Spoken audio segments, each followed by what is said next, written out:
I'm sitting in my car and I go to get my seatbelt, and looking this way, there's a young man, quite nice looking, walking towards me, smiling. So I made sure my doors are locked. I'm safe. I'm putting on the seatbelt, but I can see him peripherally. I've seen him full face first when he's walking towards me. He has heart-shaped face, widow's peak, sideburns, a little crook in his nose. He's smiling and he has blue eyes. And it didn't look scary at all. As I go to put my seatbelt, and I think he's going to knock on the window and ask for directions. He's smiling. The next thing, my chest exploded. The first bullet came in here, and my lung just exploded. I looked back at him. I put my arm up. The second bullet went through this arm, hit the dashboard, and went into my right eye. Third bullet through my shoulder here, goes through in the shoulder, travelled through, made a hole in my windpipe, and now I'm a balloon deflating.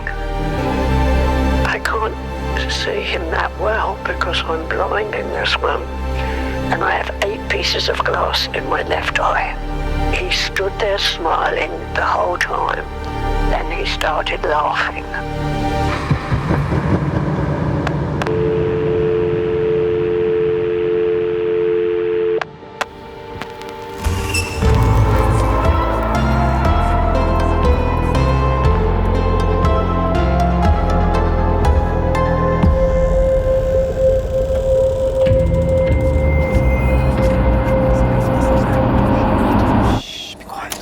Hello and welcome to I Could Murder a Podcast. We are back once again and I'm joined by that usual SOB, Ben Carter. Oh, thank you so much. Pleasure to be here. Son of a buck.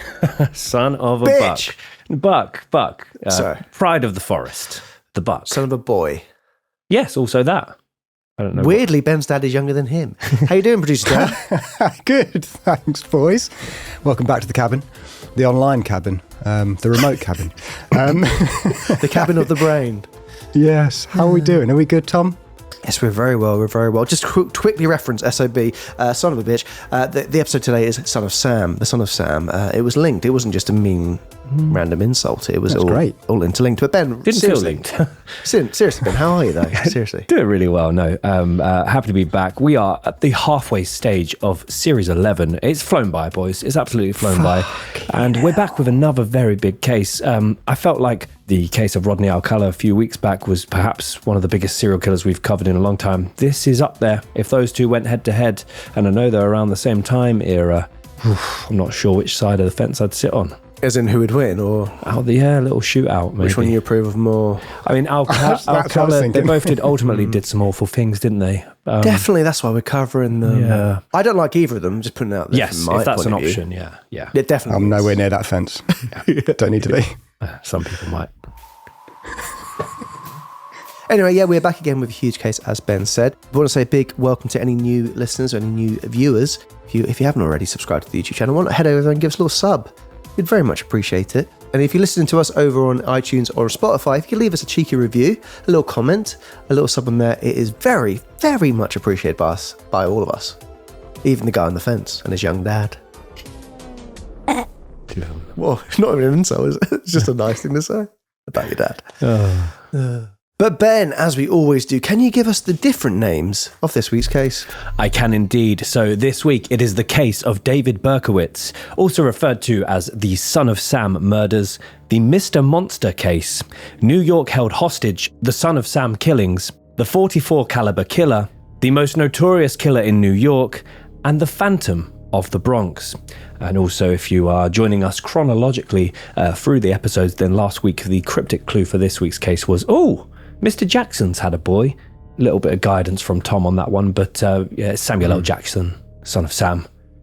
Mr. Jackson's had a boy, son of Sam. Son of Samuel, in a way. In a way. What about a different name for it? It's all gone bonkers down in Yonkers. That's really good. That's really good, yeah. Dizzy Rascal Fuck. that one. Yeah. That's great. But yeah, so yeah, it's a very fascinating case. It's probably the first time in a while we've dipped back into a bit of the old satanic panic, Ben. Yes, yeah, I'm excited to get to that part of the case because I'm still not completely... I've watched a lot of content on this case after the arrest, from behind bars, him being behind bars. And I don't know, I honestly can't work out where I stand on him. Obviously, I view him as a negative person that did some awful things. But in terms of his motive, in terms of the different conspiracies surrounding this case, I really don't know what to believe. But yeah, fascinating to get to that particular part of the case. Also marks for those that are joining chronologically, the fifth Mindhunter case we've ever covered. Great series. We've done Ed Kemper, Charles Manson, Richard Speck, and Dennis Rader previously, and now we arrive at SOS. I've heard whispers of that's returning as well. I keep Me seeing too. like clickbaity things on Facebook about it. I don't know how true it is. It'd be amazing if it's true. Surely, because it's such a great series. Mine comes from a reliable source. The casting as well for Son of Sam in that series is phenomenal. Oliver Cooper. Well, boys, shall we get into it? Let's get into it, Dan. Brilliant. August 10th, 1977, 35 Pine Street, Yonkers, New York. New York police officers perform a coordinated and concealed swarm of a quiet and quite typical street in Yonkers. They slowly approach a seemingly ordinary apartment building. It has taken them just over a year to get to this decisive stage within the nightmarish reign of the Son of Sam. A series of brutal and unpredictable murders has left New Yorkers completely vulnerable, living frozen in a world of fear, terrified of their own neighbours, and terrified of not knowing who the killer was and when or where the next victim would be claimed. As one officer covertly moves towards the suspect's parked vehicle, the murder weapon can now be seen, sitting in plain sight. A .44 caliber Charter Arms Bulldog revolver. 6 lives brought to an abrupt end in its eye, many others forever broken, children lost, futures ended, families shattered. Chaos cast across a once fearless city that is now on its knees.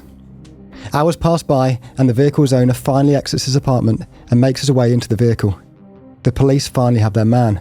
The city breathes a collective sigh of relief as the monster who had held them hostage for more than a year is quickly led away in handcuffs. Reporters and the general public scramble for a glimpse or a word from the oversized, smiling man. He simply smirks, eerily calm, his demeanour composed and strangely quiet. I'm Sam.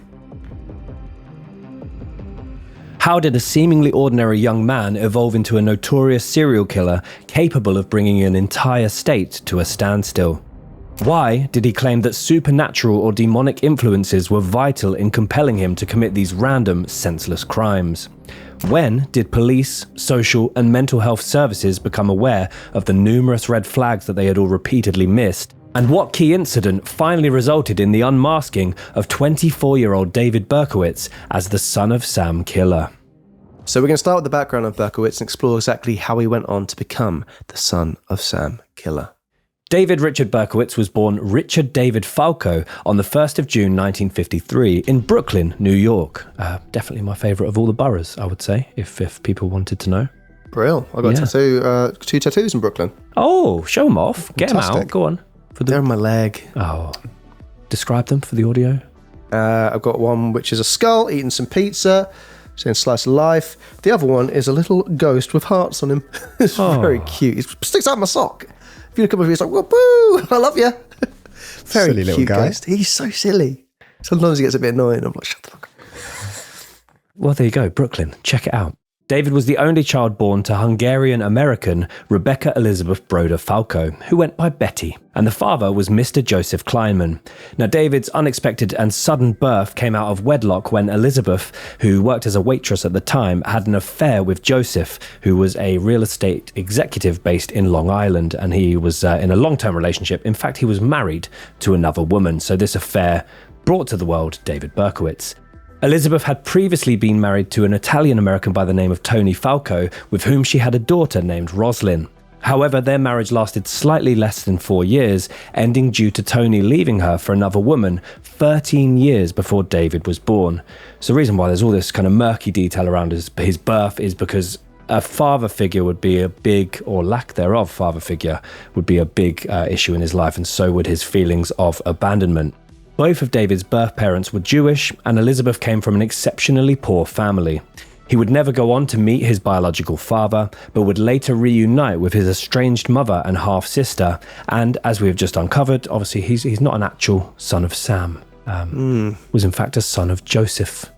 But we'll get on to that. Some writers and documentarians have pointed out that life for David Berkowitz seemed destined for tragedy almost from the start. Just a few days after he was born, unable to care for the child by herself, and with both Tony Falco and Joseph Kleiman wanting nothing to do with the newborn, David was given up by Betty and placed into the care system.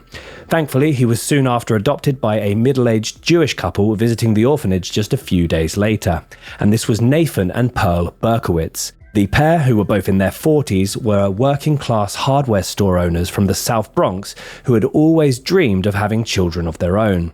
Nathan and Pearl basically reshuffled the baby's name and took him from Richard David Falco to David Richard Berkowitz. He became their only child, and the couple were completely devoted to their new son. There's a lot of different information out there. An article I read on the New York Times said that he wasn't adopted until he was 17 months, but I've watched footage of him basically telling his life story where he says, I was a couple weeks in the orphanage and then I was out with the Berkowitz. So it depends who you believe. I mean, I wouldn't remember. 17 months, I wouldn't have a clue. Yeah. Rearranging his name is interesting. Is it lazy? Or is it trying to keep some of the birth identity in place there? Or is it just an easy sort of, I'll just shuffle it and add Berkowitz on the end? Well, I mean, they're both common names. I would have thought no one's going to tell from Richard David, but Dr. Berkowitz, maybe it's a cheeky little aspirations of what they want him to be when he's older. Who knows? But just interesting little detail there. There are a great deal of conflicting reports regarding David's adoption and his birth mother's plans for him while she was pregnant. He would later state that her affair with Joseph Kleiman lasted almost 20 years, and that it only came to an end once she became pregnant. He claimed that his mother had a great number of verbal and physical arguments with Joseph while she was pregnant, and that this impacted him later in life. Recalling in his life story, he said the following. I believe, and this is not an excuse for anything that happened, but I believe that even when I was in the womb, I began to experience trauma that impacted me later in life. From this moment onwards, David was raised in the, at the time, predominantly Italian and Jewish neighbourhood of Soundview, located in the South Bronx. Nathan and Pearl had a small house on Stratford Avenue, close to their shop, and they were said to have absolutely spoiled David as a child, providing him with all the latest toys, expensive clothes, and a great deal of attention and affection. He attended a local public school in the Bronx, where he initially struggled to make any friends. It was also alleged that he was teased and bullied by his peers for, quote, being Jewish, being chubby, and having bar mitzvahs. Don't you only get one bar mitzvah? You get it every year, don't you? Oh, no, wait. That's when you become a man, isn't it? It's just the transition into adulthood. If he was having loads of them, then maybe that was cause to make fun. I don't believe you, David. I keep becoming a man. Every year. Although many of his classmates were also Jewish, a note worth making is that many of the other teachers and students described David himself as the bully rather than a victim of bullying. Between the ages of 4 and 5, David was sat down and informed by Nathan and Pearl that he was adopted. It is unclear exactly what prompted this conversation, but David was told a number of mistruths by his adoptive parents, including that his biological mother had passed away at childbirth and that his biological father made the decision to give David directly to them. Though this news did come as a shock to him, David was so young that he wasn't able to fully process the information that had just been given. He continued to adore his adoptive parents and didn't feel as though he had lived a life any different to anybody else. He would go on to say, I had great parents. They were the best. They were the best parents a kid could have. I was an only child. They were a little on the poor side. My dad had to work 6 days a week to provide for me. They did a great job. The problem was with me. I had a lot of problems that broke their heart. Shortly after this news was broken to him, a series of physical and psychological incidents quickly occurred in David's life. Firstly, his adoptive mother Pearl slapped him in the face and head several times when he came home from school with sand in his hair and on his clothes. Unless he's like trying to help get the sand out of their hair. A little, oh, David, you got some sand in your hair. But if it's, David, you got sand in your hair. That's two very different things, Ben. It seems more to have been, if you believe him, it seems more to have been the latter. Yeah. And also to go back to the between the ages of 4 and 5, to be informed that you're adopted then, Is that not a little bit too young? Or has something happened to kind of prompt them sitting him down? Because I found that really that is young. And also to lie about his biological mum actually being dead when she's alive and well. Yeah, that's probably the more stand-up peculiar bit. I think saying that dad directly gave it to them, I don't think that's that bad. It's just a bit of a white lie, and it might make the whole process seem a bit easier and nicer. But yeah, the mum saying that she's past it odd. I don't know about the age of telling. I don't know when there is. It depends, I guess, how the parents are, and if it's judging it on how the child is. But yeah, it is an interesting one. The incident with his mother came after a number of the girls at the school had poured sand over him and partially buried him on the playground. That's not fun. Not long after this, he apparently struck a neighbourhood friend in the head with one of his father's unloaded guns that he somehow gained access to. And around this time, he also fell out of a tree, becoming severely concussed by the fall and badly damaging his head, which we know, that could lead to. Yeah, there are all sorts of incidents that are going to go on to happen quite quickly now over a period of a few years. That are the amount of car crashes this young boy witnesses is unbelievable. I know New York's a busy place, probably back then as it is now, but this is a lot. Take it away, Dan. Later that year, he allegedly was made to shower together with his adoptive father, as he refused to bathe by himself as a child. And during a family trip to the beach in the same time period, Pell bathed him in a women's changing room, where he claimed to be surrounded by and first witnessed a number of other naked women. I mean, it's probably what we expect in a women's changing room. It's not that much of a claim, is it? All of these incidents were said to have partially traumatised and very much confused a young David, who also observed many of the women shrieking when a man walked into the changing room, forming some of his foundational beliefs that men were stronger and more dangerous than women. Another year of trauma occurred in 1960, when David was just 7 years old. On one spring afternoon, whilst he was walking home from school, he was struck by a car, which knocked him to the ground, once again causing a head injury. David was taken to hospital, but returned to the family home later that day. A couple of weeks later, he ran into a playground wall whilst playing baseball, once again causing impact to his head. Just a few months later, David was hit in the head with a small piece of metal pipe. Jesus Christ, David. It is not clear if this was intentional or accidental. Either way, this resulted in a 4-inch scar on his head, and once again sent him to hospital. The year concluded with David and some of his classmates observing a young girl being killed in a hit-and-run traffic accident not far from their school. That is a lot. It's a lot, yeah. There's son of Wham. Or Bam. Yeah. There's a lot to unpack. He's very confused by his origin story, his parents, his biological mother, his biological father. He's suffered a lot of trauma to the head. So a lot of family issues and a lot of trauma to this point. David continued to struggle socially, and he blamed a lot of this on being an only child. He claimed that he did not know how to react to other children because he did not have any brothers or sisters at home. As well as this, he was described as being very big for his age, and so he continued to be bullied whilst at school, once again making it difficult for him to make any friendships. 1961 concluded for 8-year-old David with him witnessing yet another young child dying in a road traffic accident, this time by falling out the side of a school bus. Court documents also state that a young David began, quote, experimenting with masturbation from this age onwards. Just fucking test tubes. Something like that. I experiment with it. Bunsen burner. Oh. In a white lab coat. I remember my first orgasm. Okay.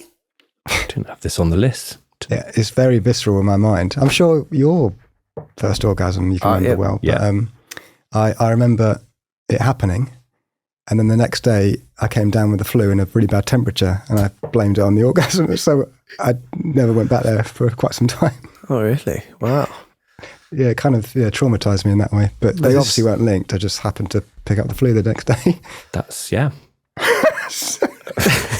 Wow, okay. Well, there you go. I never knew that story about Dan. No, so, we're all learning. Absorb that information. That would have been good for the best man speech. After that, enjoy some wedding cake. Never knew someone that came so much they got the flu.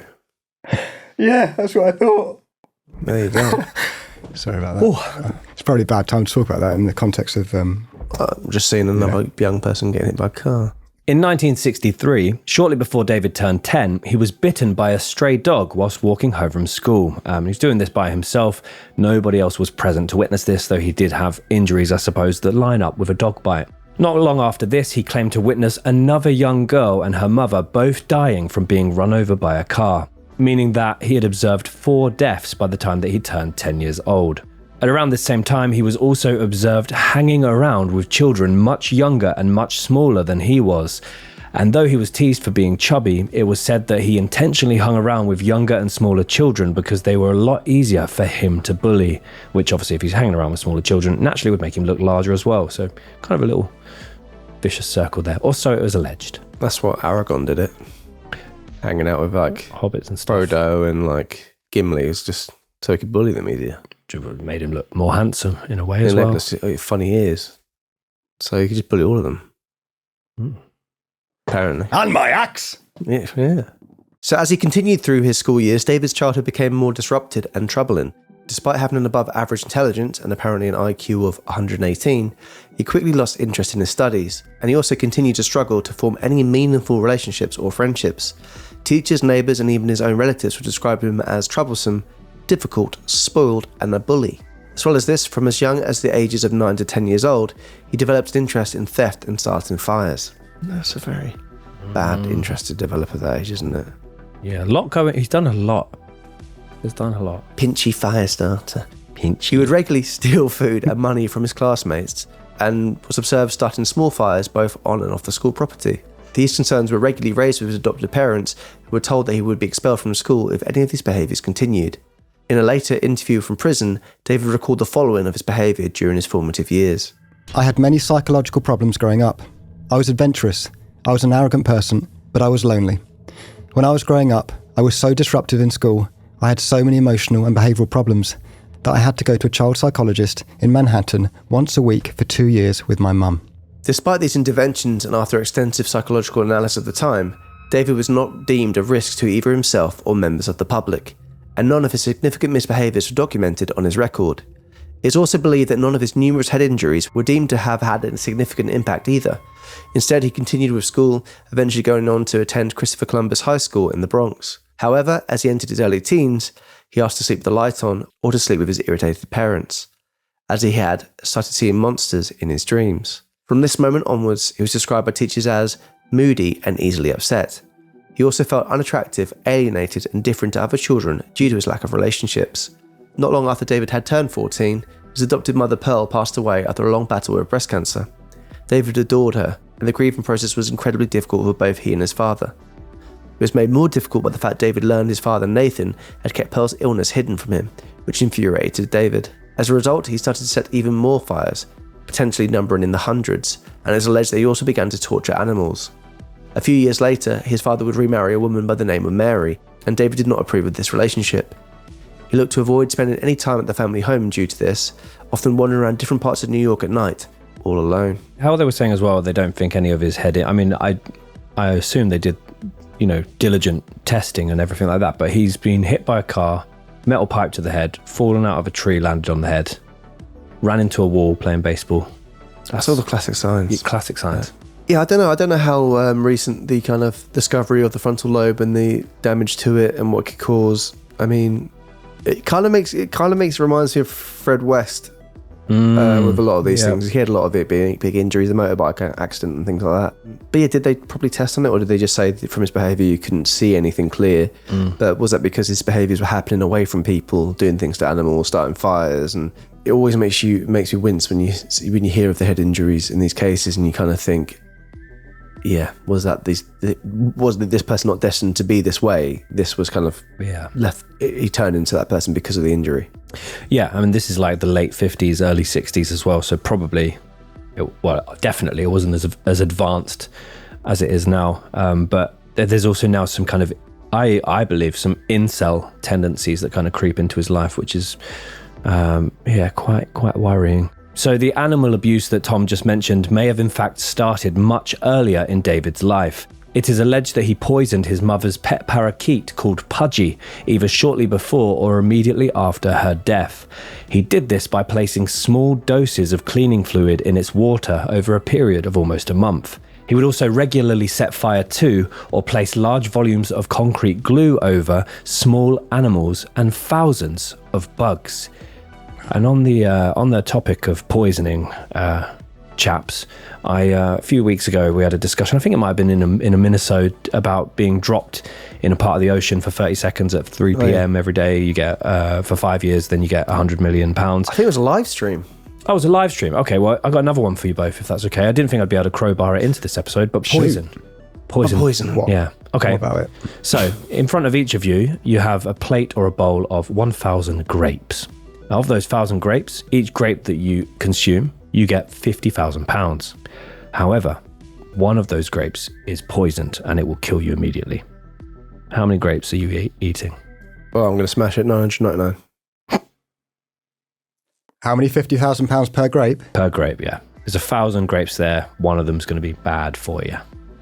20. Yeah, about 10 maybe. How many are you doing, man? I don't know if I'd risk it. You'd probably choke on the first one. It was normal. Exactly. Yeah. It was normal.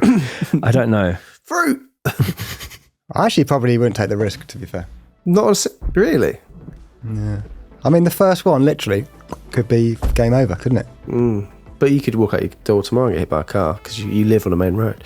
But yeah, you don't know, do you? So I don't know. I think I would like to think I'd be nervous. The odds are in your favour at the early doors. Like, you could take a little bunch and just quickly pop 5 or 6 in your mouth, and then you've got, you're on your way to half a mil. I probably would do like 5 at a time. You wouldn't just do one by one. That'd make No, yeah. Because then it's like, if you've got 5 down, imagine the buzz you'd feel if you edged that 5 and you're like, But then you start to get greedy and feel invincible. $250,000. Even just 1 or 2 would be a good, that's helpful, isn't it? 100 grand in the bank. Yeah. Especially if you're not claiming things on tax properly and you probably need to. Yeah. Then I would. The taxman wouldn't be aware of this situation, just to clarify. Okay. Well, other situations if you don't do it through proper means. Yeah, but he never is. Well, there you go. Grapes, poison. I think I would do a mill's worth. So 20. 20 grapes. That's a lot. See, that's a lot, man. Risking literally life and death. It's not worth it. Money's not worth it, kids. Don't worry about it. So that gives you a 1 in 50 chance that that's going to be a bad one? Because you're eating 20? So yeah. 50 times 20 is 1,000. Fantastic. That shortens your odds. It does, but It's a 1 in 50 chance. It's a great question. Let us know in the comments below sure. how many you do, guys. I think I'd go for 5. Yeah, 250 grand would be nice. Talk myself out of it. Yeah. None at all, Dan? No. You have it. You go ahead, boys. Okay. You have the grapes. What are the bananas, Dan?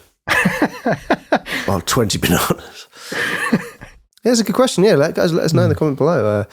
Interesting one. It is an interesting one. So yeah, but back to David. Obviously, a lot of head trauma, a lot of family and identity issues at this point. He's now setting fires, abusing animals, sleeping in the same bed of his parents. I'm not aware of any bedwetting, just fear of monsters predominantly. So there's a lot going on. But he continued to state the following about his early years. I had very bad bouts of depression as a child. I was very suicidal. They tried to help me, but that didn't work. It was like a waste of time. I could still function, but there was a lot of pressure, a lot of decisions, a lot of instability, and a lot of bad choices. I just look back on everything with regret. After graduating from high school at the age of 17, David enrolled in the US Army. He passed all of the necessary psychological and physical tests and was soon sent over to South Korea for 10 months. Here, he earned the nickname Wolf from other members of his barracks, and this was apparently due to his large volume of dark body hair.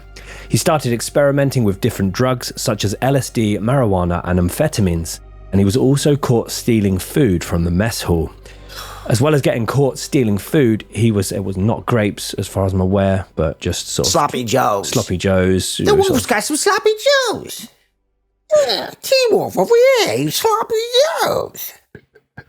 I imagine it's very like Full Metal Jacket vibes here. because he's a large guy as well, isn't he? And quite unstable. As well as getting caught stealing food, he was disciplined several times for his lateness, as well as staying off the military base outside of designated curfew. Whilst off the base one night, David lost his virginity to a local sex worker who apparently gave him a venereal disease, thus adding to his growing hatred of women.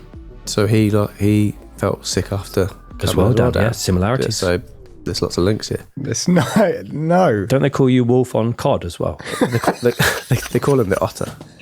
There's no link. Fucking every episode, the past 3 episodes, I've got a link. The fucking... Here comes the Otter. Anyway, moving on, yeah? Yeah, please. If you want. David returned to America after this deployment and was stationed briefly at Fort Knox in Kentucky.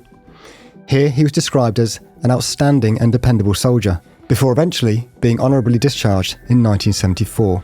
After this, David started to feel lost with his life. He decided to track down his birth mother and ended up visiting Betty Falco. Here, the pair formed a friendly relationship, and Betty informed David of the true story behind his adoption. He became incredibly upset, almost to a crisis point, at the fact that neither her husband nor his birth father wanted anything to do with him, and went on to start setting fires again. He was responsible for starting over 1,411 fires around the New York area, which he kept a detailed journal of. Apparently, learning of the reluctant father figures in his life caused him to develop an inferiority complex and further alienation from the world. Part of the reason why, at this point, David believed his birth mother had passed away at childbirth, but shortly after being discharged from the army, he started writing letters to his adoptive father, Nathan, stating along the line, one of the quotes from the letters is, "Dad, the world is getting darker now. I can feel it more and more. The girls call me ugly, and they bother me the most." And this was just a few months before his murder spree. So basically, from what I understand, in conversations with his adoptive father, he cleared up the fact that actually, this is your heritage, you're Italian American, your biological mother, you may be able to find her in this location, this was her name, and he was able to track her down. Yeah, that'd be a difficult conversation there from the dad. Maybe that hints that maybe the dad wasn't so keen on the idea of lying to him in the beginning. Yeah, very tricky one, and yeah, you can kind of see the sense of rejection and how that can affect someone, of course, but 1,411 fires. A lot of fires. Big time. That is, isn't it? I still go back to that kind of sitting him down at 4 and 5. Again, I'm no expert on when to tell adopted children, the reasons behind it. But do you not think that's to lie about because surely he might know later in life you might want to meet the biological mother, obviously without knowing the intricacies of the situation. To lie to him and say your mother's dead, your father gave you to us, we're your parents now. I just think that's really 4 or 5. That's like an adult level kind of conversation, isn't it? I feel. Then the argument is when you're an adult, you've been lied to all your life. Yeah, but 4, you can't even kind of work it out at 4 and 5 years old, surely. Yeah, but maybe you're normalising it from a younger age. Again, yeah. I'm not an expert either on the subject matter, but I think that, as I said earlier, the thing I think is, the line about your mum being dead is a lot more harrowing, but maybe that was the mum trying to give herself all the attention from him and say, you've been rejected and we're the ones here for you, and trying to turn it into a positive / their own kind of hang-ups on the issue and the matter. And I don't know, it's very tricky, isn't it? But yeah, you can see why it's affected him and could really kind of make you spiral, especially with all the other difficulties he was having at the time. Yeah. Over the next few years, David worked a series of odd jobs, including a security guard at IBI, where he was once again bitten by a guard dog. As a New York taxi driver, as a security guard at JFK Airport, as a duct worker for an air conditioning company, and finally, as a letter sorter for the United States Postal Service. During his time in the different security guard roles, he claimed that the guard dogs that he was working with were speaking to him. We've all got dogs. I'm sure we all speak to our dogs and sometimes maybe do a little funny voice back. Me and Catty always pretend that Sandy is always on different social medias like DeviantArt and TripAdvisor and stuff like that. But I've never actually thought, something that's a great idea, and done something like start a fire. See, that's why I actually love dogs, because I see them as mute. They're full of emotion and love, but they can't say anything. That sounds a bit like, I don't know, it sounds like we should dissect that a bit more. Go on. I love this thing because it can't communicate with me. That's why they're so cute. because they don't have a voice. I mean, humans are annoying because they have a voice and opinion. I've often Whereas thought about dogs can't. what type of voice and tone my dogs would have if they were able to. This is the part that I don't understand, and we're going to get into the whole like conspiracy side of things, but this talking to him, this particular son of Sam dog that we'll talk about soon, like was howling constantly and barking a lot, thus keeping him up all hours of the night, and he was perceiving that as speaking to him. And You've seen Look Who's Talking Now, right? great film. Yeah, so that's Bruce Willis's voice. Yeah, I still want to stick with Dan on his Because they're mute. Yeah, which kind of feels like, who's the guy that had all the dolls? Anatoly. Yeah. Let's not link another fucking case. It's so cute because I'm saying they're cute because they can't speak. but they can bark. Yeah, I mean, we can bark. Speed. I show Speed. What a reference! YouTube. But yeah, okay. I guess we can bark. They say so much by saying so little, Dan. Is that what you're... Yeah, that's what I mean. Full of love, emotion. They're so loyal, but they just can't speak. They can't speak, and I love it. I mean, let me know if I'm a weirdo, people. I don't think you've Drop done it in the anything. comments below. I mean, I've already said about my first orgasm. That was stranger. That was stranger. Yeah, it's way stranger. Don't know Were why you that came watching out, wherever really. you were watching what made you lead you to that? Was it on mute? And you're like, this is so cute. Maybe? Nope. Okay. So in January of 1975, David moved back to New York, where he started renting an apartment at number 2161 Barnes Avenue in the Bronx. Shortly after he moved there, he is alleged to have shot a German Shepherd in the rear garden adjacent to the property. In the months that followed, David seemed to spiral further and further into a deeper and darker, isolated world of his own. He claimed to continue hearing voices speaking to him. He wrote a letter to his father, claiming he was in a deep depression. He continued to start fires all over the city, and frighteningly, he gradually formed an expert sense of location, direction, and navigation around the majority of New York. After many decades of trying to repress them, he now had a series of overwhelming urges and instructions in his mind that he could no longer bear to ignore.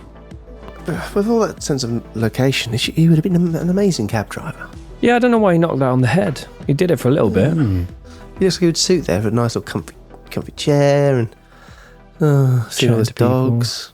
Yeah. But there you go, anyway. And it is here we move on to the timeline of David Berkowitz, the son of Sam. The night of Christmas Eve 1975, a day after setting his final of 1,488 fires, 22-year-old, that's a lot, 22 years old and he's done that many fires. How many fires have you done, Ben? You think, roughly? Is this including trying to get the hot tub fire going? 'Cause Yeah. sometimes they don't even light. That's mental. You're quite inexperienced with fires, I think.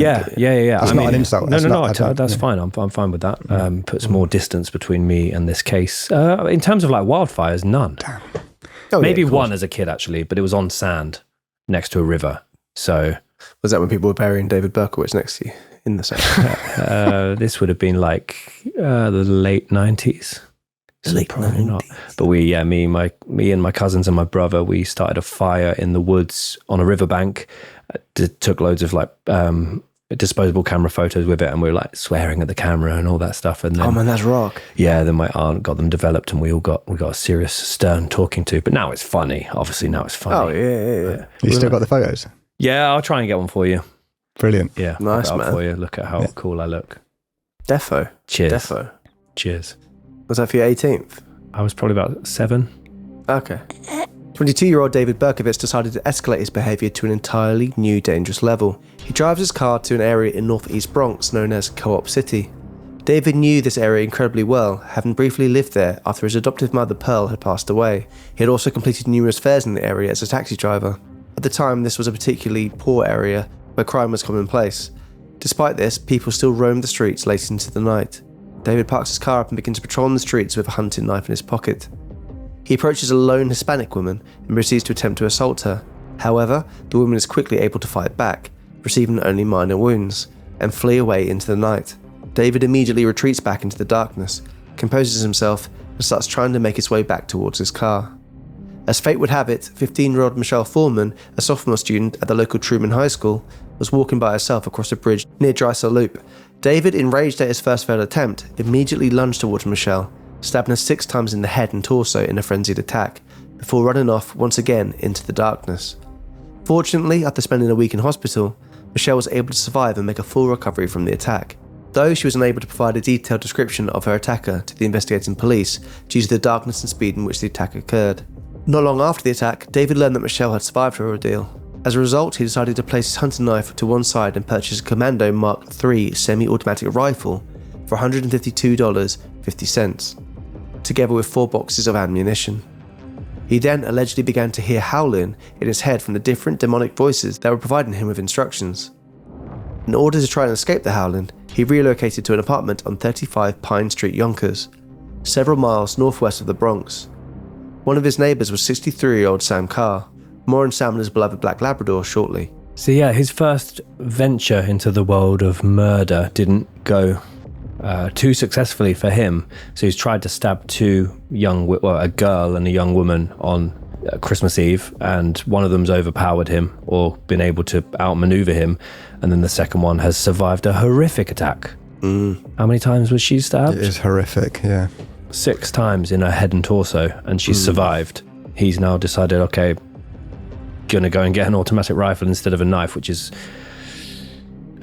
terrifying in itself. But I think this completely changes his MO, or what he would plan to do over the next few months. I think the hunting knife was his plan, and this was going to be his kind of mode of operating, and completely changed because of these 2 incidents. Over the next few months, David took on employment as a letter sorter for the US Postal Service, and he gradually adjusted to his new surroundings. He spent a weekend visiting an old army friend of his in Houston, Texas, a man by the name of Billy Dan Parker, from whom he purchased a .44 caliber Charter Arms Bulldog handgun. Despite his new surroundings and having repressed his urge to kill temporarily, he once again started to hear voices and continued howling from his neighbour's Black Labrador named Harvey. Apparently Harvey, who belonged to Sam Carr, and in a way the son of Sam Carr, was being possessed by an ancient demon and repeatedly providing commands and instructions to David, requiring him to kill a series of different people. David, in an attempt to silence the son of Sam, had made a homemade Molotov cocktail and thrown it towards the dog. But the fire did not catch him, only leading David to further believe this dog was being possessed by a legitimate demon. I mean, that's not a game of fetch anyone wants to play with a dog, for sure. Again, fire, which is very much David's thing. But a lot to unpack there. And the demon dog just makes me think of the, I think it's from Ghostbusters. There's a black dog in there, which is a demon. But it's seeming to spiral, and now he's got weapons, which is very frightening. So, I mean, as we've discussed in many episodes before, we're not gun guys. We don't know a great deal of information, but this .44 caliber Charter Arms Bulldog handgun was very distinctive for its time. Like, it was particularly common for military men to have this kind of weapon. I'm just a military man. And obviously the .44 caliber itself refers to the size of ammunition, or the particular .44 caliber cartridge, which is usually found in Magnum guns. So very loud, very distinctive sound, and very powerful. And it does a lot of internal damage when it enters. Looks like a stubby Western gun. Looks like a stubby Western gun, yeah. I'm just a military man with a stubby Western gun. So, What am I going to do?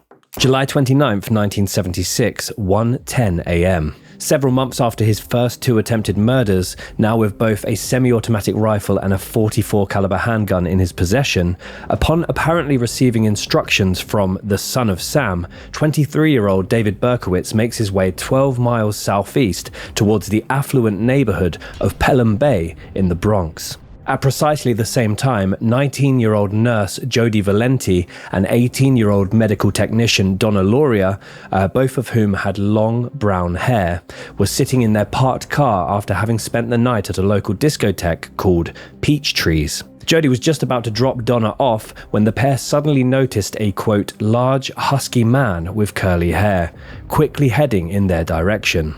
Not appreciating the man's abrupt appearance, Donna began to call out, "Now what is this?" towards the man, who immediately responded by pulling a handgun out of a brown paper bag, crouching in a military stance with an elbow on one knee, and firing the weapon 4 times towards the young women. 18-year-old Donna Loria was struck in the neck and killed instantly directly outside of her family home, whilst Jody was struck in her thigh. The other 2 bullets missed. The shooter then retreated into the darkness whilst Jody screamed out for help. Jody later gave a description of the man as a, quote, white male in his 30s with a fair complexion, about 5 feet 8 inches tall and weighing about 200 pounds. His hair was short, dark and curly in a mod style. Now, whilst still grieving the loss of his daughter, Donna's father, who is in a lot of these documentaries about this particular case, he claimed to have been coming home from work and witnessed a man matching that exact description sitting in an unfamiliar yellow compact car. And this was apparently in an area nearby to where Donna and Jody were shot. Many other neighbours also reported seeing this particular vehicle parked up in strange locations and cruising the neighbourhood. David Berkowitz, as you may have guessed, drove a yellow 1970 Ford Galaxy. And 2 months after this attack, David wrote the following poem titled Mother of Satan. Old Mother Hubbard, sitting near the cupboard, with a hand grenade under the oatmeal. Who will he kill now, daughter of Satan, in the image of the Virgin Mary, pure and innocent? The great impersonator, is that you? Yes. How many of you deceived, lured to the slaughter like a fat cow? It would be better if it was, I am Sam, Sam I am. I do not like the Sam I am. I do not like green eggs and ham. Would you like them here or there? I would like them here or there. I would like them anywhere. I don't like green eggs and ham. I don't like them. Sam I am. Better poem. Dr. Seuss. Yeah, in a way. Wow. I feel like a bit more... There's a bit more to it than a Lord to the Slaughter, like a fat cow. It doesn't, but different poems, different needs, I guess, for sure. Yeah. Well, I mean, so this night itself, this incident drastically changed from the 2 attempted stabbings.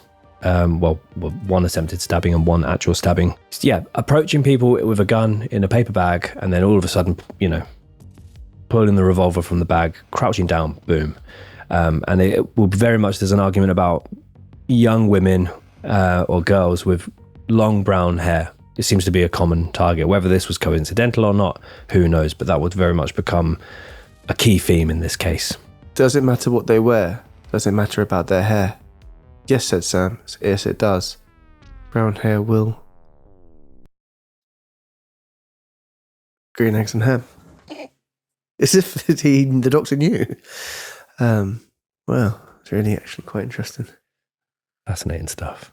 So we move to the night of October 23rd, 1976. In a manner quite similar to his previous attack, David Berkowitz headed to the quiet and secluded neighborhood of Flushing in Queens, New York. This location was approximately 7 miles away from the scene of his first murder. Here, he approaches the parked car of 20-year-old Carl Denaro and 18-year-old Rosemary Keenan. Inside the vehicle, the couple describes seeing the windows of the car suddenly shatter and feeling like the car, quote, had suddenly exploded. Carl immediately started his car and quickly fled the area without realizing that he had been shot in the head. Rosemary, meanwhile, only received a small series of cuts from the broken glass. Carl was eventually taken to hospital where he required a metal plate to replace a portion of his shattered skull. Neither of the victims were able to see their attacker, but bullet fragments removed from Carl's car were determined to be .44 caliber.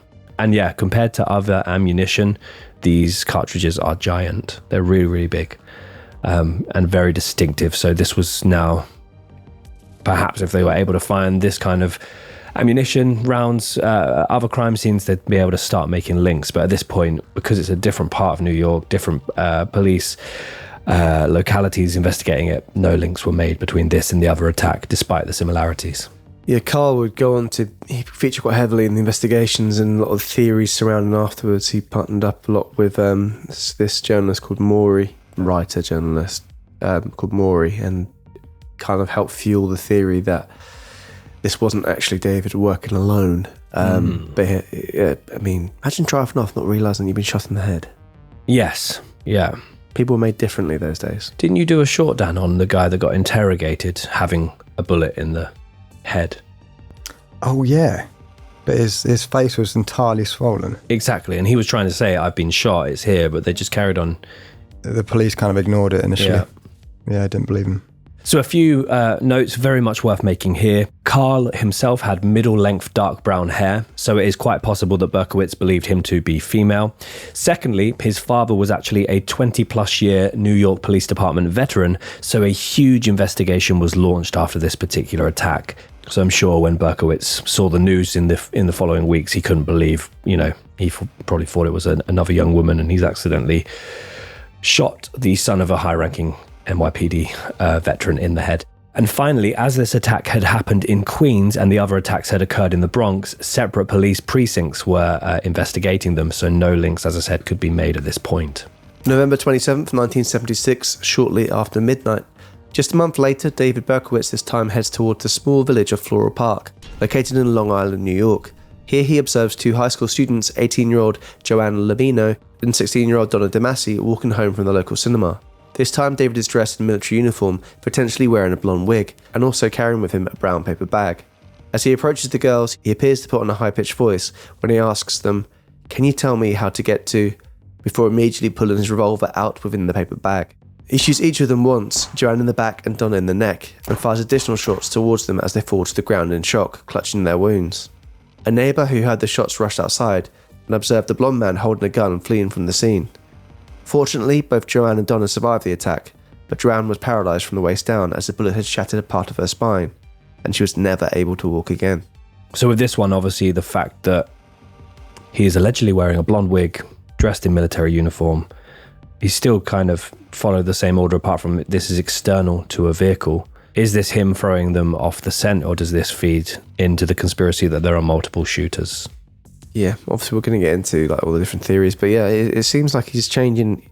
A lot of the ways he's doing these things are changing. Obviously the weapon and the brown paper bag is the link there, but the outfit and the kind of doing the voice, and it seems very different. But yeah, it's a terrifying sight. The imaginers like, "Can you tell me how to get to?" And then it's just horrible. January 30th, 1977, 12:40 a.m., 2 months after the Long Island attacks, David Berkowitz returns to Queens and heads towards the Forest Hill subway station. Here he spots 30-year-old John Deal and his 26-year-old fiancée, Christine Freund, who is parked in their car having just been to the cinema to see the movie Rocky. As John started the engine, bullets volleyed into the vehicle, shattering the windows.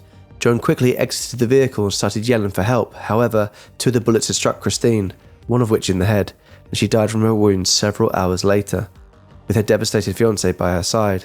John made the following statement not long after the attack. Now this guy, he's got to be stopped somehow, some way, I think at mostly all your bars or discotheques, something like this, has to be watched for single guys that hang in there alone. Because I have a feeling that this guy hangs out in these places and he follows. He picks out his people, that he's going after, and I think he might even wait for them, At this point, David Berkowitz had murdered 2 victims and attempted to murder 8 other people. All but 4 of the victims had been struck with his .44 caliber bullets, and all of the female victims had long, dark hair.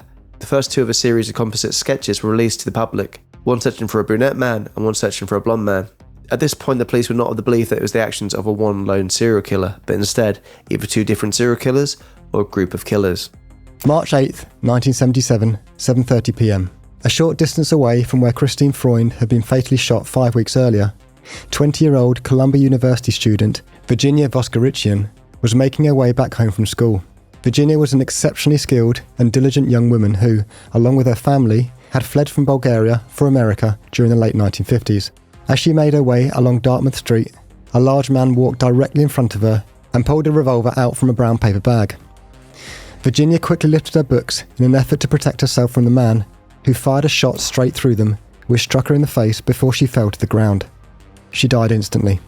As David Berkowitz had committed this murder at a much earlier hour than was his MO, he was observed running from the scene by dozens of different people. This included a patrolling police car, who rushed to try and save Virginia rather than stopping the armed man. Sadly, their efforts were in vain. Yeah, there's a bunch of different witness testimonies from this particular murder, and this is the thing, this one is so not different in terms of the actions, but different in terms of obviously the time. Usually it's sort of midnight to 2-3 a.m. He's done this at 7:30 p.m. And apparently there was an old man that he literally run and sort of pushed by, and Berkowitz literally just went, "Oh, sorry, mister," and pushed him by, ran past. The police have seen him, and instead of, as Dan said, instead of them chasing to apprehend him, they've rushed to Virginia's aid. It's kind of similar. We had a similar instance in the Alcala case, didn't we, where the detectives stayed with the victim rather than chasing. So you can completely understand the thought process from this. At the time, Chief of NYPD Joe Borelli made the following remarks about the impact that the serial killer and his actions was having on his officers. If you watch detectives at any homicide, you'll notice that they go about their jobs unemotionally. They didn't want to look at her. They knew it was senseless. She was someone beautiful, so young, and she was laying under the sheet. A bullet in her face had destroyed her. It began to grab at them, in the guts, and they just turned away. These were veterans, and they couldn't take it. April 17th, 1977, approximately 3 a.m. 20-year-old Alexander Esau and 18-year-old Valentina Suriani were sitting in a parked car on the Hutchinson River Parkway in the Bronx. This particular location was only a couple of blocks away from where the first Son of Sam murder had occurred. The young couple, who were being intimate with one another, observed another vehicle parking up not far from them. And this is, again, you hear the words Lover's Lane mentioned a lot of times in this case. This is obviously very late at night, very early in the morning, whichever way you want to view it, and this couple are isolated in an area where they're not expecting to be bothered, and suddenly a car with one person in it pulls up alongside them, which is always kind of creepy in that situation. Reminds me a lot of the Zodiac. So they then go to look out their windows and kind of make out who this person is. Is it police? Is it someone trying to move us on? And before they could even make out who the other individual was in the vehicle that had parked up so close to them, their windows started to shatter as bullets penetrated the vehicle. Both Alexander and Valentina were shot in the head, with Valentina dying immediately and Alexander dying shortly afterwards. Just as investigators had feared, the next inevitable attack in the series of 44 caliber murders had occurred, but this time there was something different. A handwritten letter titled "Come and Get Me, Son of Sam" had been left at the scene. And there's a series of letters that are very infamous in this particular case. They are riddled with spelling errors, but producer Dan is going to reel off this first particular one that's been left at the scene. I'm deeply hurt by your calling me a woman hater. I'm not, but I am a monster. I am the son of Sam. I am a little brat. When Father Sam gets drunk, he gets mean. He beats his family. Sometimes he ties me up to the back of the house. Other times he locks me in the garage. Sam loves to drink blood. Go out and kill, commands Father Sam. Behind our house, some rest. Mostly young, raped and slaughtered. Their blood drained, just bones now. Papa Sam keeps me locked in the attic too. I can't get out, but I look out the attic window and watch the world go by. I feel like an outsider. I'm on a different wavelength than everybody else, programmed to kill. However, to stop me, you must kill me. Attention all police. Shoot me first. Shoot to kill, or else. Keep out of my way, or you will die. Papa Sam is old now. He needs some blood to preserve his youth. He has had too many heart attacks. Too many heart attacks. So this next part of the letter is written with a perhaps Scottish dialect in mind. Oh, fucking hell. I get hoots, me hurts. That's not bad. Go for it, Ben. I don't do the great Bolly Scotch. Ooh, me hoots, it hurts, sonny boy. No, Tom does it better. Me hoots, it hurts, sonny boy. I mean, it's written, ugh, me hoot, it hurts, sonny boy, which I mean is probably, my heart, it hurts, sonny boy. I miss my pretty princess most of all. She's resting in Our Lady's house, but I'll see her soon. I'm the monster, Beelzebub, the chubby behemoth. I love to hunt, prowling the streets looking for fair game, tasty meat. The women of Queens are the prettiest of all. I must be the water they drink. I live for the hunt, my life, blood for Papa.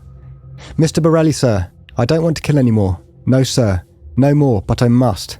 Honour thy father. I want to make love to the world. I love people. I don't belong on earth. Return me to Yahoos. To the people of Queens, I love you.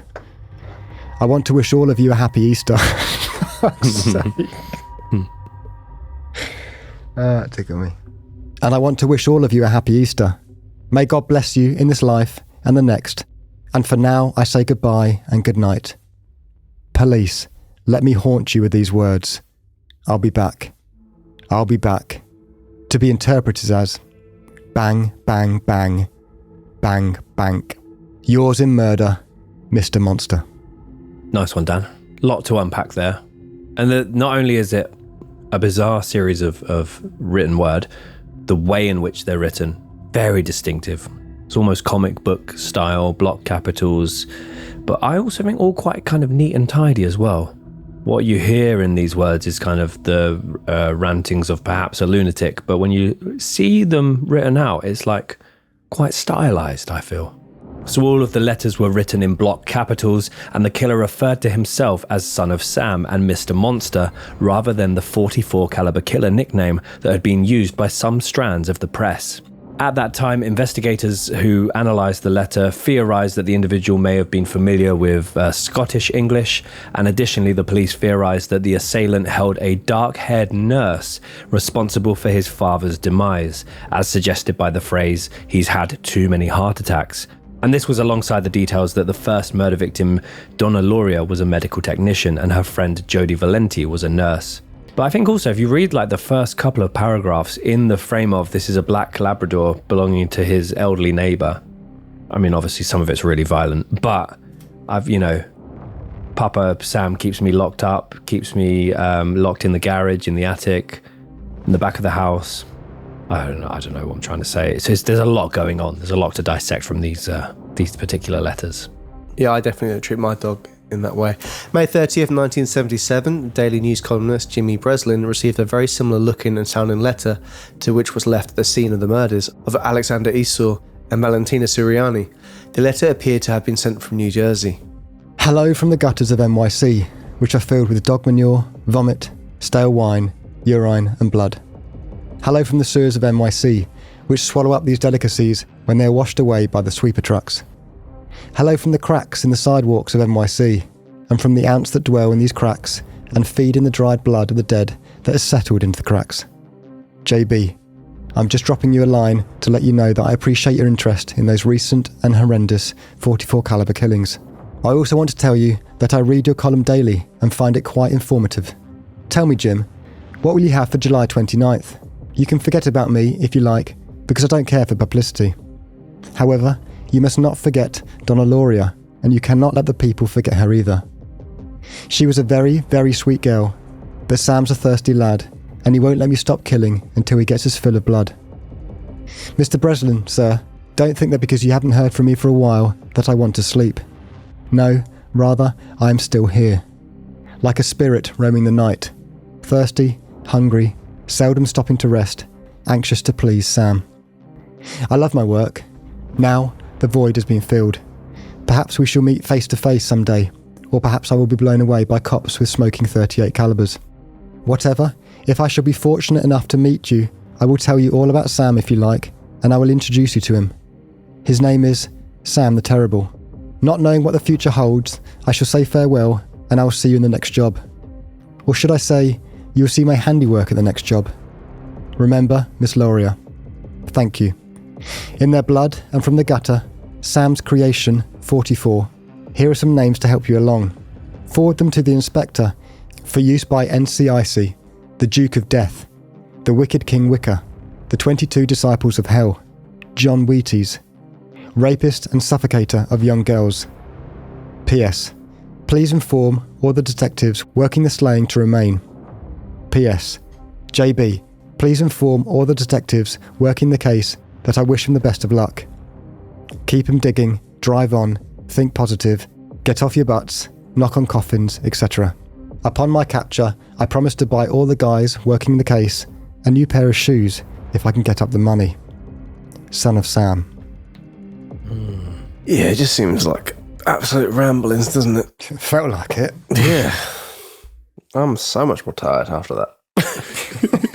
I'm sure you could dissect it all, but it just seems a stream of consciousness, doesn't it, written down. Yeah. What appeared to be a logo or sketch featuring a combination of various symbols was located beneath the Son of Sam signature. Jimmy Breslin immediately alerted the police, who believed the letter likely originated from an individual with some insight into the murders. The question posed by the writer, What Will You Have for July 29 was interpreted as a menacing threat, as July 29th of their year marked the anniversary of the first Son of Sam shootings. The letter from Breslin was notably refined in its language and presentation, particularly in contrast to the rudimentary first letter, leading law enforcement to suspect it may have been produced in a professional setting, such as an art studio, by someone skilled in printing, calligraphy, or graphic design. The distinctive style of writing prompted the police to theorise that the perpetrator might be a comic book letterer, and they reached out to staff members at the DC Comics to see if they recognised any of the lettering.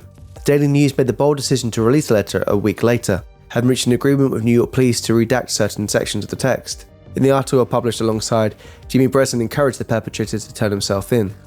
This particular article resulted in the day's edition becoming the highest selling in the history of the Daily News, with sales exceeding 1.1 million copies. The police received a huge number of tips based on the details shared in the publicly available parts of the letter. However, none of these leads proved to be useful. Given that all the shooting victims had long dark hair, a significant number of women in New York City opted for shorter hairstyles or vibrant hair dyes, leading to beauty supply stores struggling to keep up with increased demand for wigs. At around the same time, David Berkowitz's neighbour Sam Carr, the owner of the Labrador Retriever named Harvey, receives an anonymous note signed from a citizen that reads as follows: "I can see that there'll be no peace in my life or my family's life until I end yours." Sam was so disturbed by the letter that he immediately took it to the Yonkers police. These letters, the symbol, but the interaction with Jimmy Breslin really reminds me of Paul Avery in the Zodiac case, that journalist that kept getting taunted and really intrigued by the case.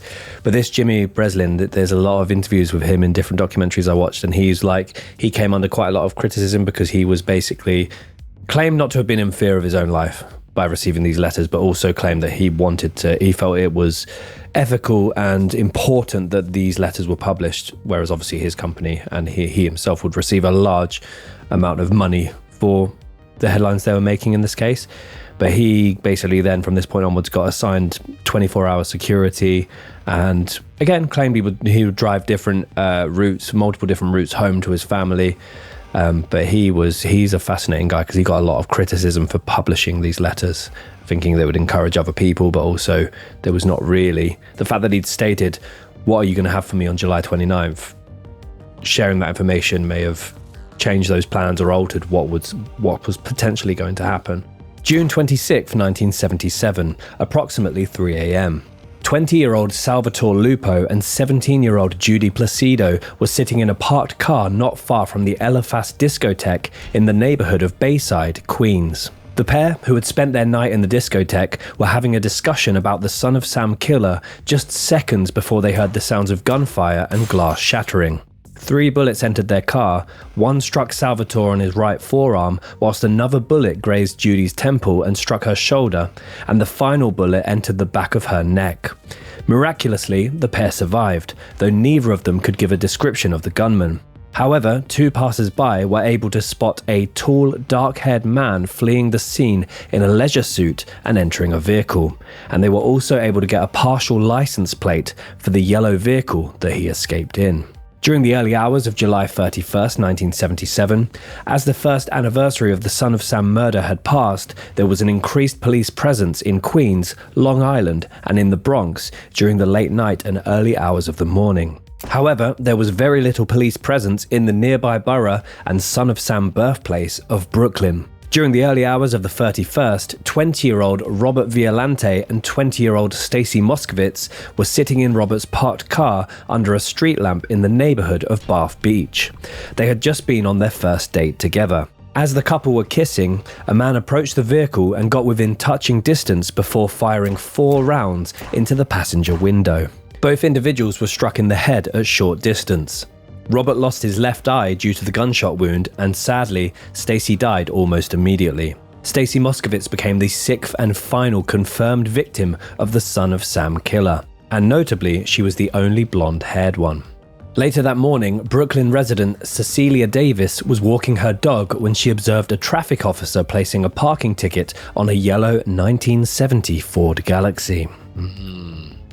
Moments after the officer had left the scene, she observed a young man inspecting the ticket on the car. You know who owns that car, don't you? David. David, stop. So this, it'd been parked illegally, so got ticketed. And moments after the officer had left the scene, she observed a young man inspecting the ticket on the car. The man then looked up and stared at Cecilia for several seconds. Cecilia stated that she immediately felt uneasy, and so she began to run away. And I mean, this is at like what? He'd obviously just shot 2 people, killing one of them, and he's now made his way back to his vehicle. So very early hours of the morning, he's then staring at Cecilia. She's panicked. She runs away, and as soon as she starts running away, she heard several shots fired from behind her. She remained shut in at her house for the next 4 days before calling the police to report the incident after learning of the murder of Stacy Moskowitz. New York police then searched all cars that were given traffic violations on that particular night, which took them to the owner of a yellow 1970 Ford Galaxy, whose registered owner lived at number 35 Pine Street, Yonkers. As Yonkers officers prepared to arrest and interview David Berkowitz, they record a call from Wheat Carr, WHEAT-CARR, who was the daughter of Sam Carr, and she basically called the police to say that David Berkowitz had shot and injured her father's pet Labrador, Harvey. At this point, police made the connection between Harvey and the son of Sam. Wheat. It's an interesting name. I know Tom, you sort of spearheaded the criticisms of Gypsy as a first name, but Wheat. I mean, the whole episode spearheaded a lot of criticisms of that episode, if you read the fucking comments. Oh dear. Nah, it's just people having their theories. No, it's not. Gypsy. For some reason I thought it would be a man's name rather than a female name. Wheat. Don't know why. Why would you say that? I don't know, Dan. I don't really know. Wheat sounds like Pete. Maybe that would be my reasoning there. Fair enough. But yeah, wheat. I guess maybe the dad just loved that stuff. I've got nothing to add there, Ben. Dan, if you were to call your child after a grain, what grain would it be? Fuck's sake. Rye? What grains are there? You've got corn, barley. Barley's good. Barley's Rika, nice. Khorasan, buckwheat, farro, millet, quinoa. Farrow's quite nice. It's not quinoa, is it? How do you pronounce it? Quinoa. Spelt, rice, triticale, teff. Spelt Lambert. Rye Lambert. That's quite nice. Quinoa Lambert. Yeah, I suppose so. They're different grains. August 10th, 1977, the next day, members of Yonkers and New York Police Department arrived en masse at number 35 Pine Street. Here, they sent one officer to inspect a yellow 1970 Ford Galaxy that was parked nearby the building. A firearm was observed in the rear seat of the vehicle, prompting a more thorough search of the car, which revealed a duffel bag containing ammunition, a semi-automatic rifle, maps related to crime scenes, and a menacing letter directed to Inspector Timothy Dowd of the Son of Sam Task Force detailing a planned mass shooting. The police opted to bide their time until David Berkowitz exited the apartment, preferring to avoid a potentially violent encounter in the confined alleyway of the building. Additionally, they had to wait for a search warrant for the apartment, concerned that their findings could be contested in court. It wasn't until 10:30 p.m. that night, still without a warrant in place, that David Berkowitz exited his apartment and entered his car. Detective John Falatiso advanced to the driver's side of the car, positioning his firearm near Berkowitz's temple, while Detective Sergeant William Gardella aimed his weapon from the passenger side. Apparently, a huge grin appeared on Berkowitz's face as he calmly stated, "Well, you got me." Detective Falacito said to the suspect, "Who have I got?" You know. The man said in what the detective remembered was an unusually soft, almost sweet voice, "No, I don't. You tell me." The man then turned his head towards the detective and said, I'm Sam. "You are Sam? Sam who?" Sam. David Berkowitz. Doesn't really add up, does it? Sam. David Berkowitz. It's kind of like... My name's Bond. Charlie Simpson. Don't know why I had Charlie Simpson. Anyone in the whole world. Yeah. Good stuff. Authorities soon conducted a search of Berkowitz's apartment and discovered it in a state of disorder, featuring satanic graffiti all over the walls. Additionally, they uncovered diaries that he had maintained since the age of 21, as well as 3 nearly filled stenographer's notebooks in which Berkowitz diligently recorded hundreds of fires occurring in New York City. Berkowitz admitted to being the Phantom of the Bronx, a term used to describe an unknown person or group accountable for almost 2,000 arson incidents that took place in the city during the 1970s.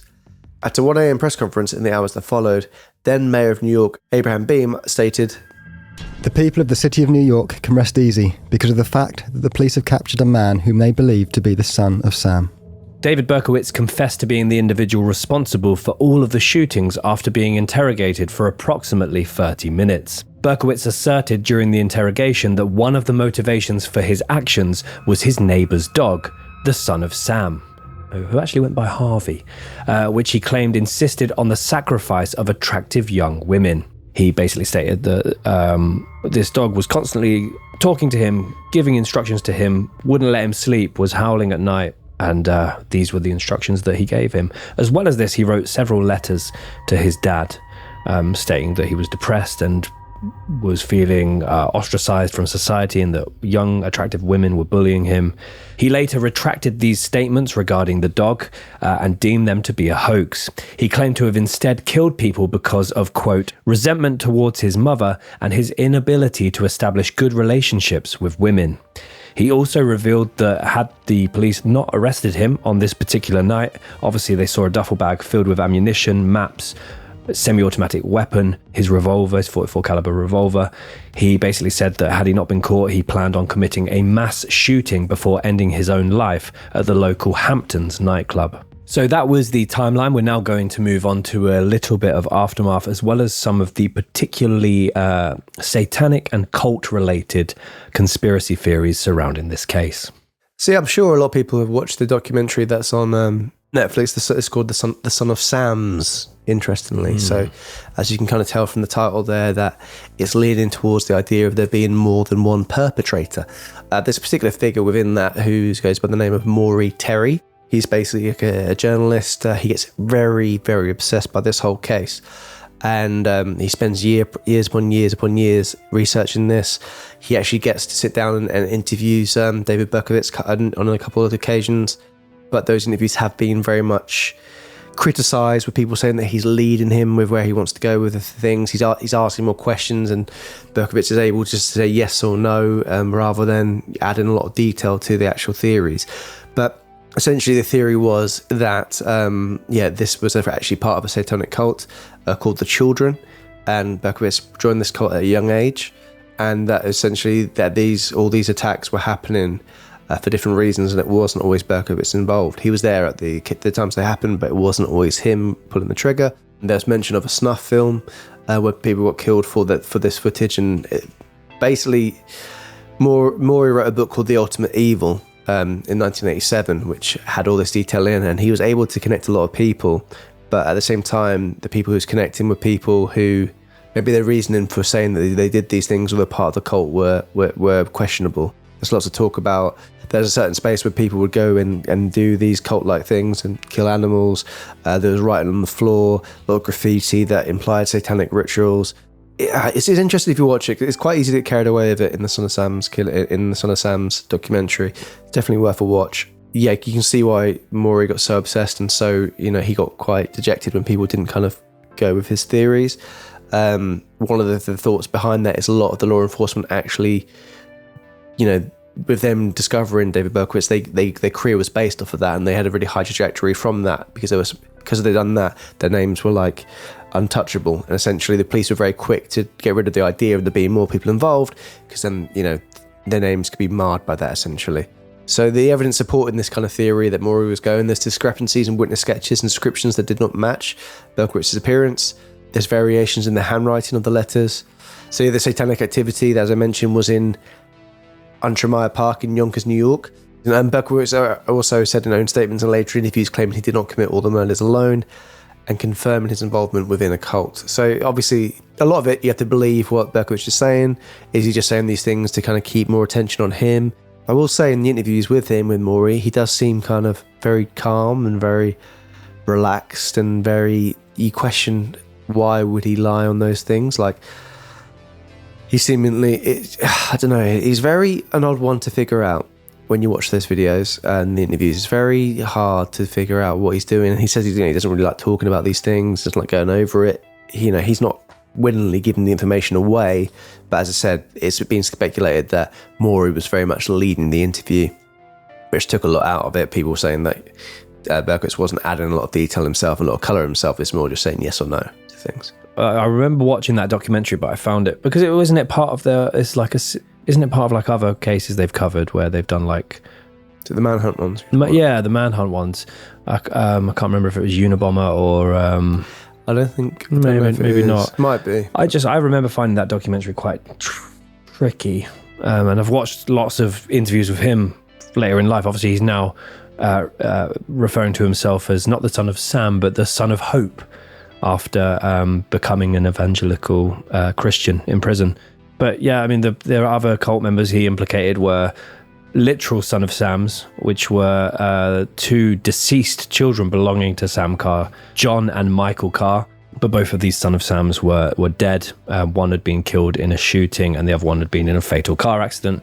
So I don't know. He's really when you watch these interviews with him, there's one that I'll put in our Facebook group where he basically sits down. He's not there to get any headlines or anything like that. He's there to tell his life story, which is where we've got quite a lot of information from for this episode. So I'll pop a link to that in our Facebook group. I've got the old Murder Weekly case books, which are a bloody good read. I feel like if I could reach out to whoever made these, Marshall Cavendish, someone would love an audiobook of these because they're just so detailed, and yeah, there's some really good information here. So I'll scan that in and put that in our Facebook group as well. But yeah, really, it's hard to see him, although he's done all these horrific things. It's hard to see he doesn't come across like sinister or a monster in these interviews. It's really quite jarring.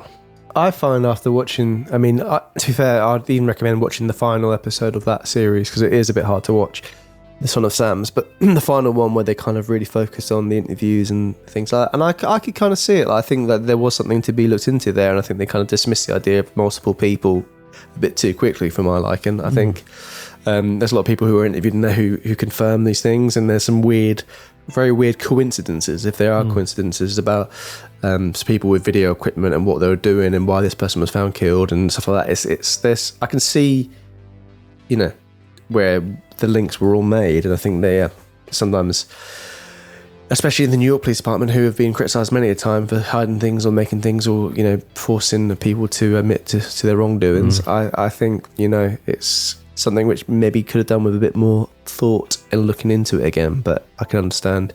Well, no, I don't understand, but I could see maybe reasons why they didn't do that, as they were able to close the case and go on with their careers and have a big old golden star by their names for that solving that case. After numerous different competency assessments, David Berkowitz was deemed competent to stand trial. Against the advice of his lawyers, he refused to enter a plea of not guilty by reason of insanity, entering a guilty plea. He shockingly attempted to jump out the 7th floor window during his sentencing, where he was ultimately found guilty and sentenced to 6 consecutive times to 25 to life in prison for each murder, and that's 365 years in total. He's been transferred between 6 different secure units and prisons in the last 48 years, and at the time of recording, he is 71 years old and serving at Shawangunk Correctional Facility in New York. Sounds like what the kind of thing that blocks up your plug hole in the bath, isn't it? Shower gun. Yeah. Spot on. And if the Dan does that, he feels a flu the next day. Yeah, we have learned a lot today about our producer. Don't talk. It's cute when you don't talk. It might get cut. It won't get cut. Come on, boy. Just over 2 years into his sentence, Berkowitz was attacked and he had the left of his neck slashed from front to back by an unidentified inmate. The wound required a total of more than 50 stitches to close. Berkowitz refused to give the identity of the man responsible for the attack, stating that he was grateful for the attack and it was the punishment he deserved. In 2002, Berkowitz wrote a public letter to the DC snipers, asking them to stop hurting innocent people. To present date, Berkowitz has appeared in numerous prison cell interviews and has applied for parole 12 separate times, all of which have been rejected. His next parole review is scheduled for May of 2026. It's jarring that he's 71 now. Feels like he should be much older than that. Yeah, but he was very young, wasn't he, when he was a young boy in his early 20s. But I do know what you mean. Yeah, you'd think that he'd be long gone by now, but he's not. Yeah, he's not. In a 1999 jailhouse interview with Inside Edition, David Berkowitz was asked for his opinion on what to look out for regarding a potential 50 serial killers being active in the US at that particular time. He answered the question as follows. Well, you know, I'm not really an expert on that.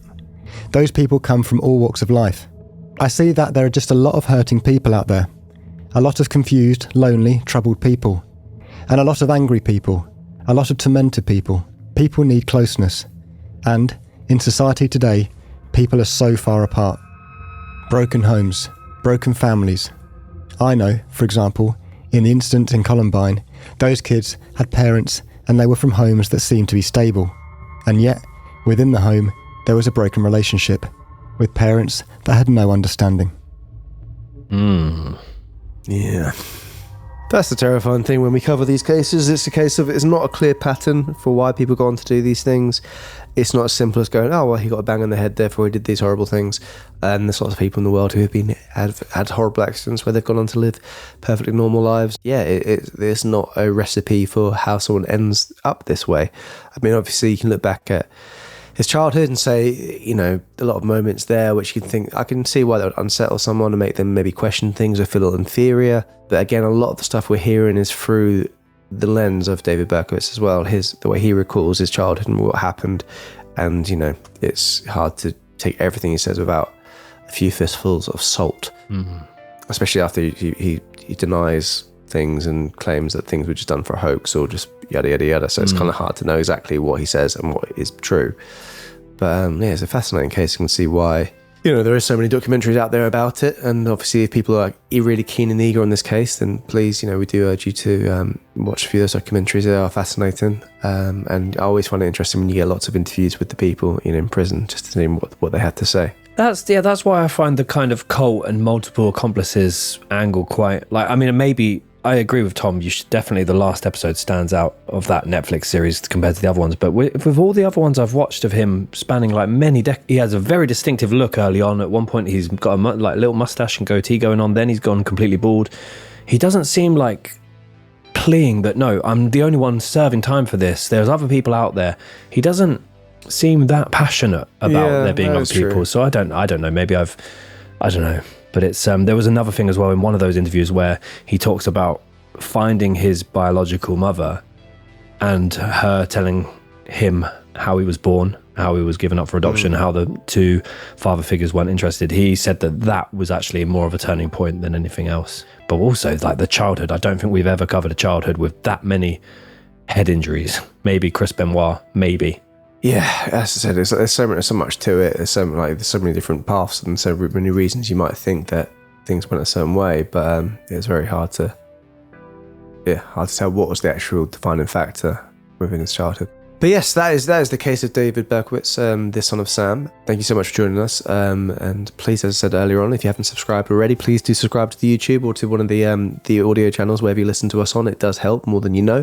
Why not leave a review? And it's always fascinating to hear what you guys think of the case and what you think of the podcast. But now it's time for our spooky corner. Yes. Welcome to Spooky Corner. Spooky Corner.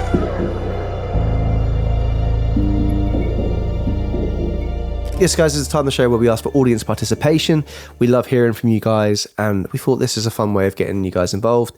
If you do have a spooky story, you know, something a bit odd you can't quite explain, or something that even it can be quite lighthearted and funny, why not send us an email over to hello@icmap.co.uk with spooky story within the subject matter. Yeah, we had a fascinating one last week and got another spooky one this week, and they want us to try and solve the mystery here, guys. So I want you guys with your best thinking hats on for this one. This is from Owen Barlow. What was that little giggle? Dan put his thinking hat on. Not Owen Barlow, that's not funny. Unless it's Gary Barlow's giant son. Don't put that in bonds. Put it in. And this is from Owen Barlow. He says, "Hi lads, here's a story which happened to me back when I was 8 years old. If you think it's good enough to read out, I don't mind being named and shamed." So yeah, we think it's good enough to be named out. It's called Widden Lodge. Widden? Widden. Wooden. Whiddon. Oh, Widden Lodge, okay. When I was born, I lived in a small historic village known as Sorry, I realised I murdered this name. Abbot Skirwell in Devon, England. This village dates all the way back to the year 956, which is a long time ago, and is mentioned in the Doomsday Book under the name Carswell. Oh, like Carter. For the cars back then, yeah? Yeah, maybe. Or and a well, perhaps. Beep beeps. Beep, beep, beep, beep in the well. As you enter the village at the Madacombe Road junction, take the middle road and head up to the hill towards Widden.